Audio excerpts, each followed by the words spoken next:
بسم الله الرحمن الرحيم ويوم يحشر أعداء الله إلى النار فهم يوزعون حتى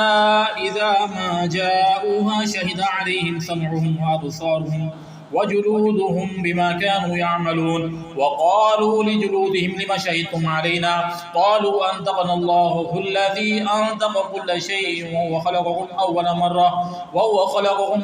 مرة وإليه ترجعون وما كنتم تستترون أن يشهد عليكم سمعكم ولا أبصاركم ولا جلودكم ولكن ظننتم أن الله لا يعلم كثيرا مما تعملون وذلكم ظنكم الذي ظننتم بربكم أرضاكم فأصبحتم من الخاسرين وإن يصبروا فالنار مثوى لهم وإن يستعتبوا فما هم من المعتبين وقيضنا لهم قرنا فزينوا لهم ما بين أيديهم وما خلفهم وحق عليهم القول في أمم قد خلت من قبلهم من الجن والإنس إنهم كانوا خاسرين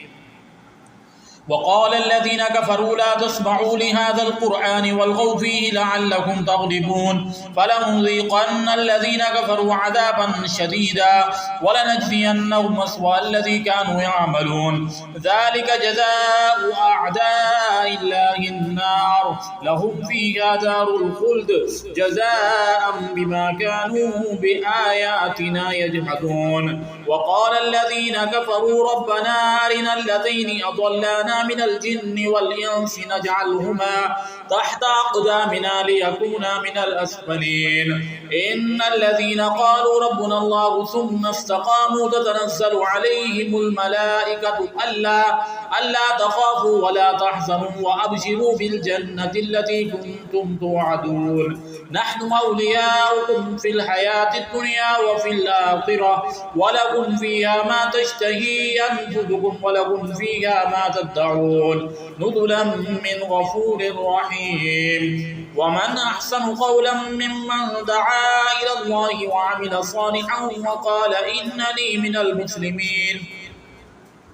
ولا تستوي الحسنة ولا السيئة ادفع بالتي هي أحسن فإذا الذي بينك وبينه عداوة كأنه ولي حميم وما يلقاها إلا الذين صبروا وما يلقاها إلا ذو حظ عظيم وإما ينزغنك من الشيطان نزغ فاستعذ بالله إنه هو السميع العليم ومن آياته الليل والنهار والشمس والقمر لا تسجدوا للشمس ولا للقمر واسجدوا لله الذي خلقهن إن كنتم إياه تعبدون وإن استكبروا فالذين عند ربك يسبحون له بالليل والنهار وهم لا يسأمون ومن آياته أنك ترى الأرض خاشعة فإذا أنزلنا عليها الماء اهتزت وربت إن الذي أحياها لمحيي الموتى إنه على كل شيء قدير إن الذين يلحدون في آياتنا لا يخفون علينا أفمن يلقى في النار خير أم من يأتي آمنا يوم القيامة اعملوا ما شئتم إنه بما تعملون بصير إن الذين كفروا بالذكر لما جاءهم وإنه لكتاب عزيز لا يأتيه الباطل من بين يديه ولا من خلفه تنزيل من حكيم حميد ما يقال لك إلا ما قد قيل للرسل من قبلك إن ربك لذو مغفرة وذو عقاب أليم ولو جعلناه قرآنا أعجميا لقالوا لولا فصلت آياته أعجمي وعربي قل هو للذين آمنوا هدى وشفاء والذين لا يؤمنون في آذانهم وقر